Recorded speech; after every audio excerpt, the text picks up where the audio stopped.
So last time we took a look at the geometry that the Assyrian tree of life incorporates. And if we take off the Assyrian tree in the background, this is actually the geometry that they've incorporated. It uses a more complex version of the flower of life, and you can see that what is being colored in right here that moves around is the same as the outline of the tree that they're using in their relief. The upper Vesica Pisces is associated with the head, and what we're going to do today is we're going to take a look at the human body on top of the Assyrian tree of life. We've already taken a look at some of the geometry.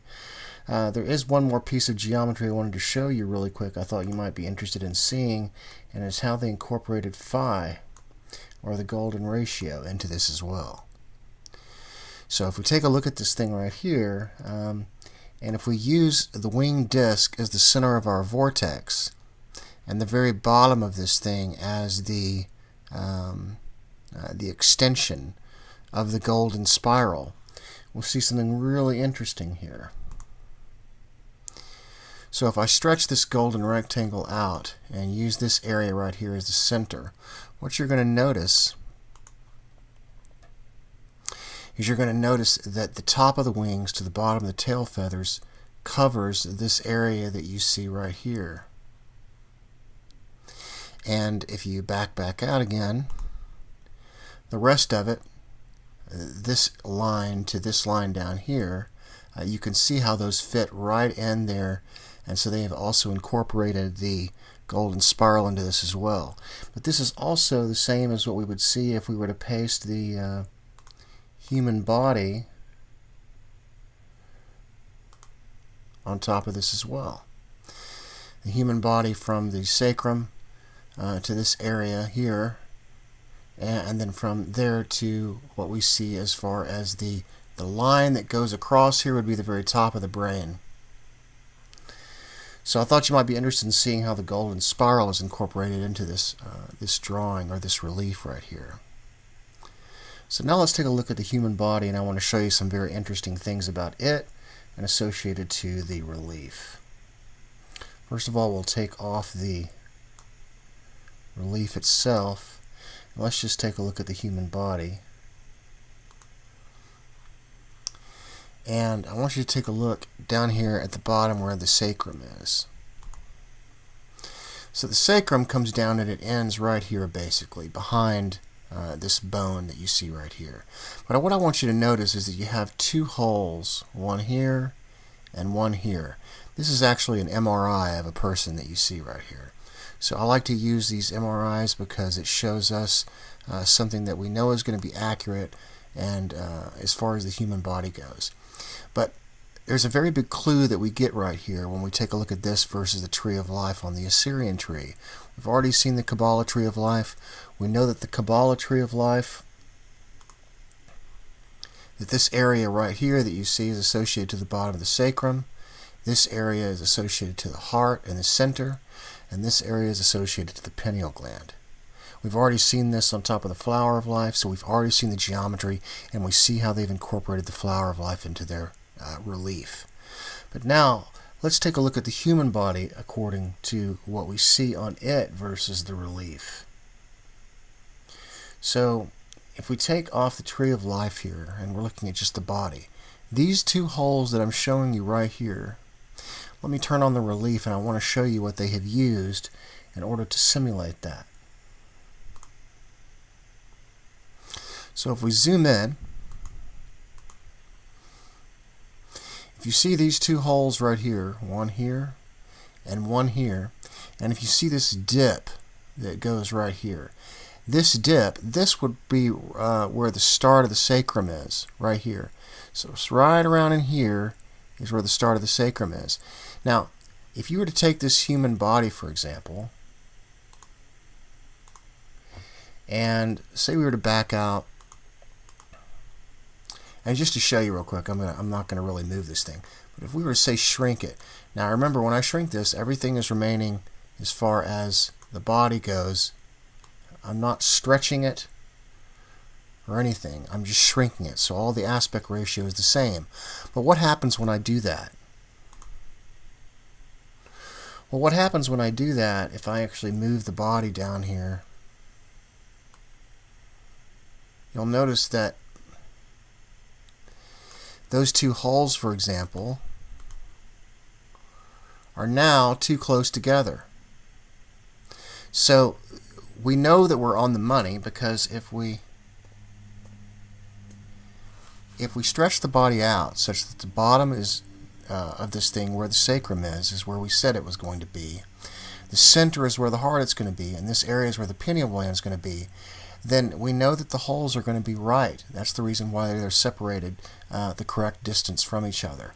So this is what I wanted to show you right down here that gives us a very big clue that we're actually looking at the sacrum area. The next thing I wanted to show you is I was telling you about how they hold things at certain levels. You see this staff that he's holding right here? That staff is at the same level as the heart. That red thing that you see back there is the heart. And up here we have the head. And of course, if you notice, the cranium is the skull is just a little bit bigger than what we see as the disc, and the disc is actually about the same size as the brain itself. You can kind of see the brain inside there, and the brain is a little bit smaller than what we see as the skull. And the disc is a little bit smaller than what we see as the skull as well. Now here's something else that's really interesting about this. If we take the Assyrian relief, if you notice these lines that move around here and here, if we follow the inside track of those, they come up into a point. If you notice, they look a certain way. Now if we take that off, you'll notice that that covers the same area as what we see as the inside of the rib cage area that moves around. Let me turn that on for you again, and you can see that covers the same area. So we're dealing with the same thing, as well as the neck area that comes up that we see right here is also covered. So this area right here that we see on their tree of life is associated to the lungs. Before we move on, let's take a look at the flower of life and show you where they are placing things. So if you notice where the staff is located, it's located right in the very center. So is the heart. So we have the sacrum area, we have the heart, and the staff is pointing right at the heart. Then we come up, and at the very end of the tree of life, that's where we have the neck area that starts. And then the head, the actual place of the where the spinal cord or the spinal column connects to the skull and enters the foramen magnum, which is the hole in the bottom of the skull. That's actually located right where this disc starts. So if you were to take, just say for example, the backbone and the pelvis area, and you were to not use anything else, that would extend from the sacrum area all the way up just to the very bottom. It would be holding this disc up, and that disc would be everything located from the foramen magnum, which is the hole in the bottom of the skull, to the top of the skull. So it would be the area that contains the brain. Okay, there's one last important piece I wanted to show you regarding the geometry of the Assyrian Tree of Life, and this is in association with a relief that we see in the Temple of Luxor. Now, the Temple of Luxor is the temple that R.A. Schwaller de Lubitsch studied for a long time and found to be representative of the human body. These temples are found all over the place that represent the human body. But here's the very interesting thing about this particular temple. Now, these reliefs are not small. These are just as tall as you and I standing up. They're very large, and they're carved into granite and stone. And what we find is that just like we find in these other interesting things in ancient history, for example, the way that they created everything, it looked like they used machining tools, and it looks like that the rocks are the stones that fit together inside the area of the pyramid, that they fit together just perfectly. You can't even slide a razor blade in between the rocks, that they fit so perfectly. We see these types of things around the world. Well, there's another very interesting piece of this puzzle. This particular relief that you see, this Assyrian relief, this was not done in the same area as we see the Temple of Luxor. But there's something really interesting about this thing, and that makes it, kind of connects it to the whole idea of the Temple of Man, or the idea that what we see in Luxor, which represents man, is also tied to this Assyrian tree of life, which represents man. So let me take off the body scan here real quick. And I'm going to turn on something that we can see in Egypt. I'm just going to increase the opacity for you a little bit. And this relief is found on the Temple of Luxor in Egypt. Now, at first glance, you say, well, yeah, that looks similar. But I want to show you something that I believe you'll find very interesting. Back this down to, say, 60%.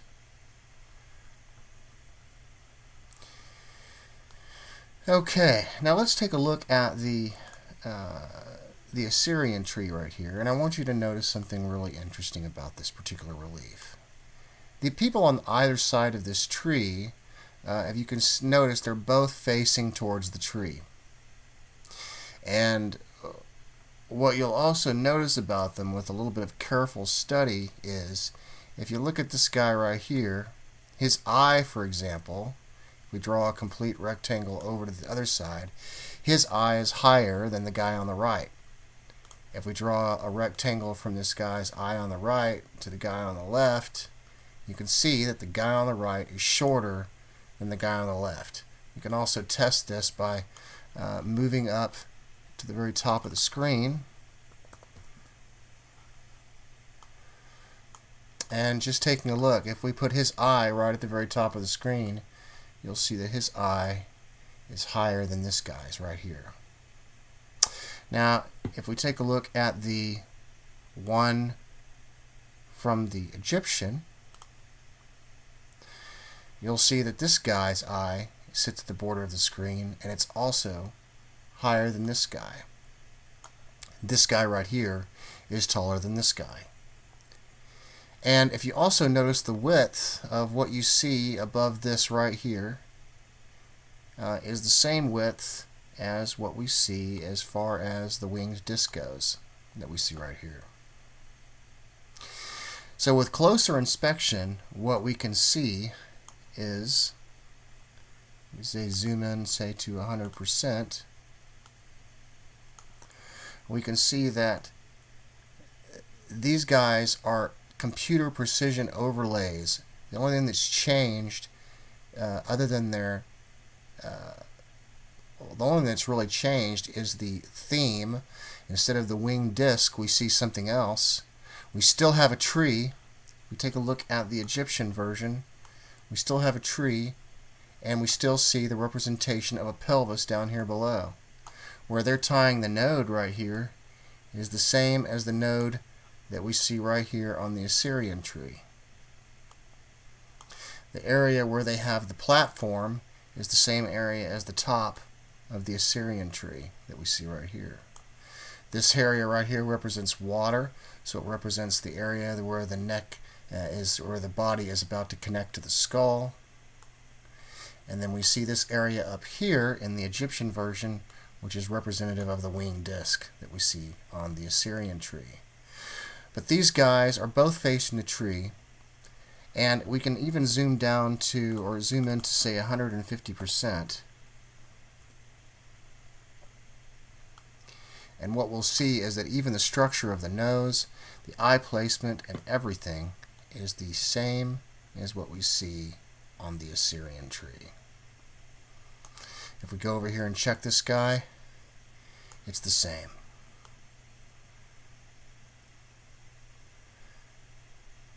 And so what this tells us is something really important. It tells us that they were using some kind of a template, but it also shows us that what they were doing was with some type of strange computer precision type accuracy, because these are not small. These are very large, and they are carved into stone and granite, and they are in completely different places. Luxor, the Temple of Luxor, is not anywhere close to where the Assyrian Tree of Life reliefs were done. So it gives us something very interesting. But the similarities is that they're both trees, they're both showing the same theme of what is going on, and the geometry in their placement is almost exactly the same. I mean, if not exactly the same.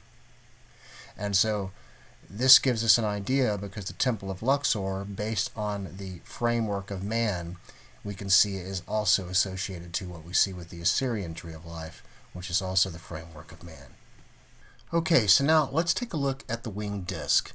Now what we're going to do is we're going to take a look at some similarities in symbolism, and we're going to reference something from R.A. Schwaller de Lubitsch in the Temple of Man, or the Temple in Man, which is his book that he wrote when he studied the Temple of Luxor in Egypt. So this is his book, The Temple in Man, and what he studied was this particular temple.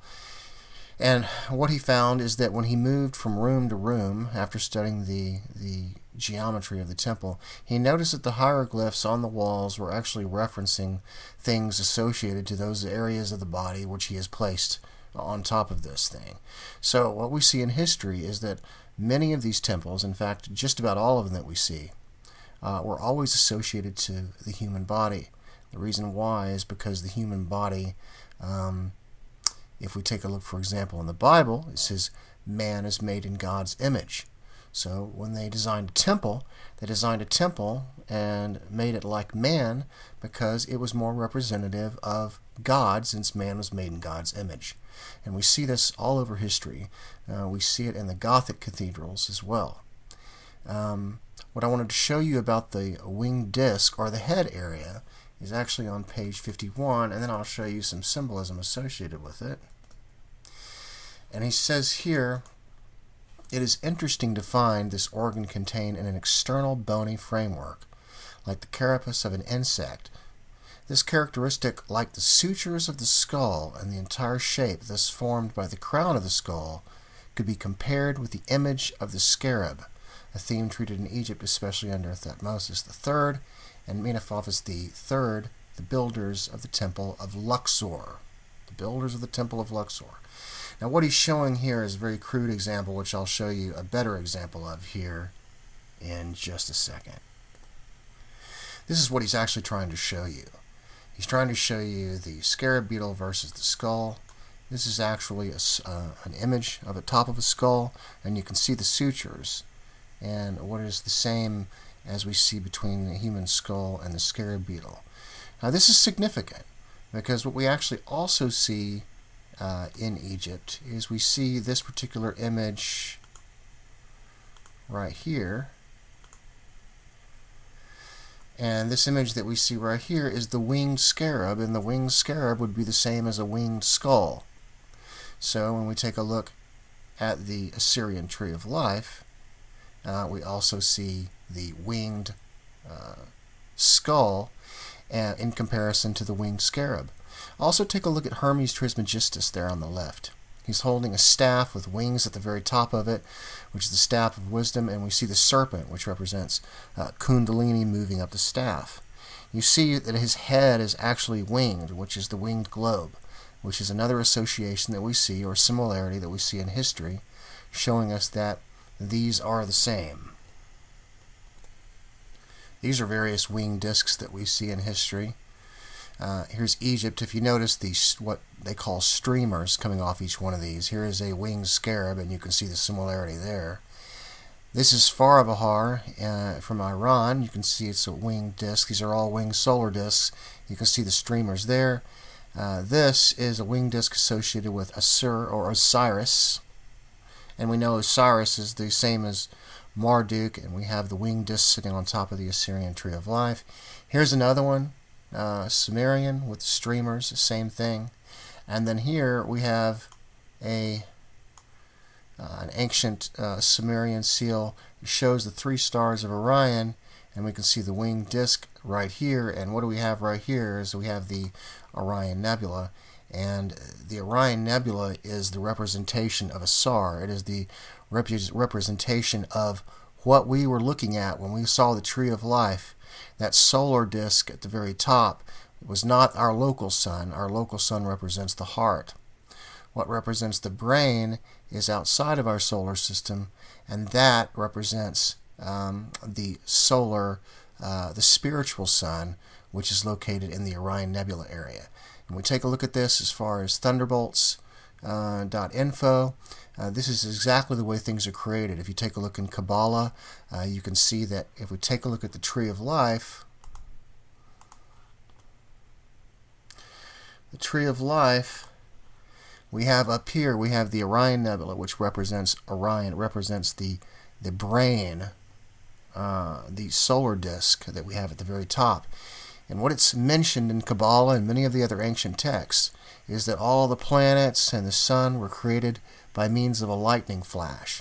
And that's why when you take a look at the Tree of Life, a lot of times you'll see it lit up so that it looks like a zigzag, moving all the way down the tree and then finally reaching Earth. That zigzag is to represent the electrical flow, the lightning that created everything from a lightning flash all the way down to Earth. So this Tree of Life gives us all kinds of information by looking at it. And so we know that this winged disk up here is also associated to the Orion Nebula, because the Orion Nebula actually gives us the image of the winged disk itself. So not only do we get the textual references, but we also get the image references as well. This right here is the winged sun that you've always seen that sits on top of the Tree of Life. This is the one that we see all over the place. It's referring to Asar, which is Osiris, and we know from Pyramid Text Utterance 442 that Osiris has come as Orion. We also know that when people died, they believed they became stars in the kingdom of Osiris inside Orion, and the kingdom of Osiris is that same one that we see mentioned everywhere. The one that sits in the middle of the 7 candlesticks. This is the Son of Man, and this is the same as what we see as the winged disk. It's not the actual sun in the sky with brightness around it causing the appearance of a winged disk. It's actually the image of a winged disk that we see inside the Orion Nebula, and that's located exactly in the same area as the trapezium. The trapezium of the Orion Nebula, when looked at it in the visual spectrum, is a triangle, and that triangle has the same slopes as the pyramid at 51 degrees. And we know that the other symbol for Osiris, which we read from E.A. Wallace Budge, is a tent with an eye in it, which is the same as an eye in a triangle. So in the visual spectrum, we have Osiris, and we also have Osiris in the winged disk form, both located in the same area, both located in Orion. And if we take a look at the geometry associated with the winged disk that you see right here, the same geometry that is incorporated in the winged disk above the Assyrian Tree of Life, at which point they had perfected their geometry, is the same geometry that we actually see inside the Orion Nebula itself.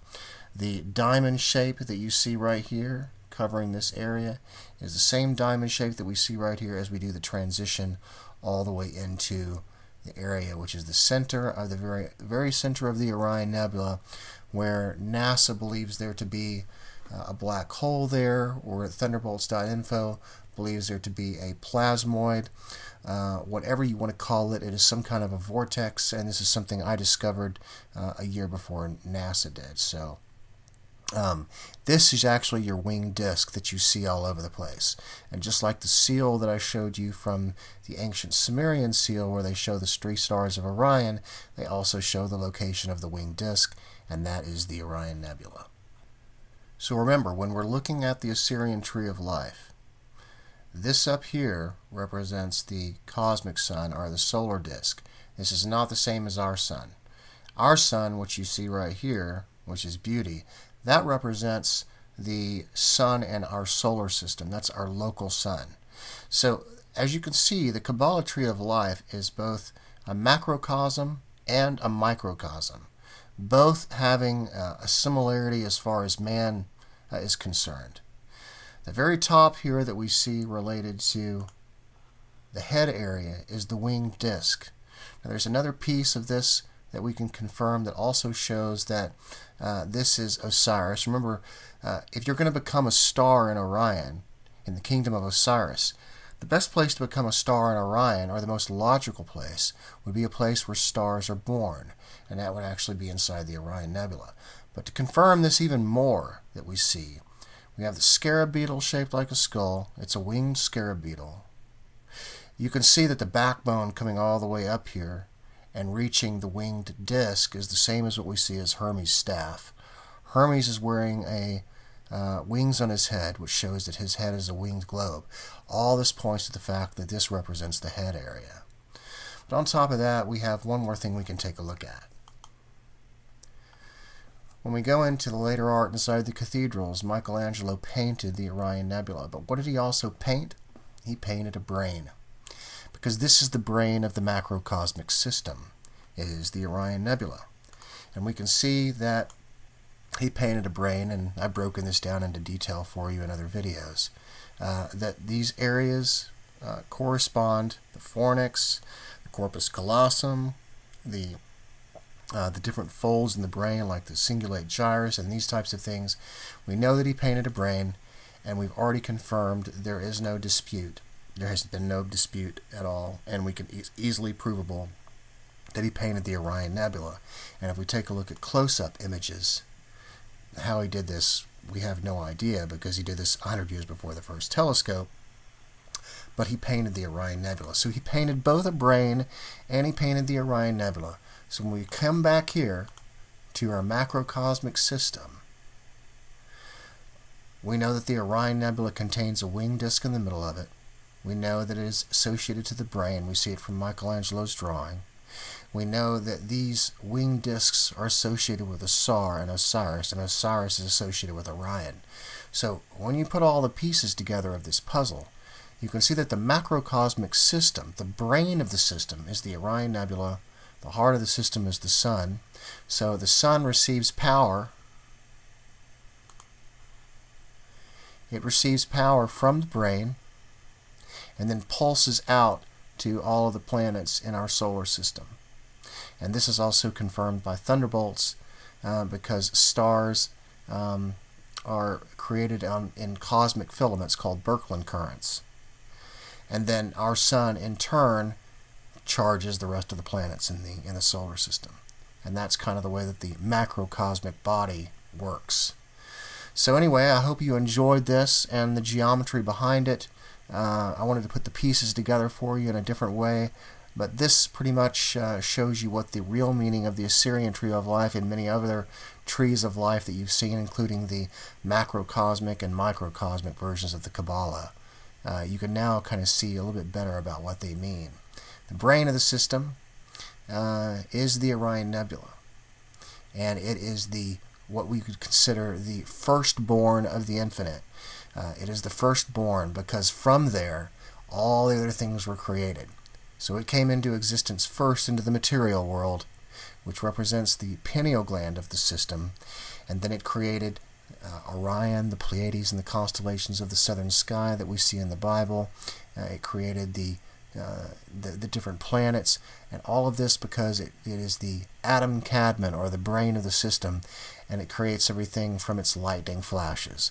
We see this in all of the ancient texts. So I hope you enjoy that. You guys take care. And now you can see that Ancient Aliens is not exactly forthcoming about their information.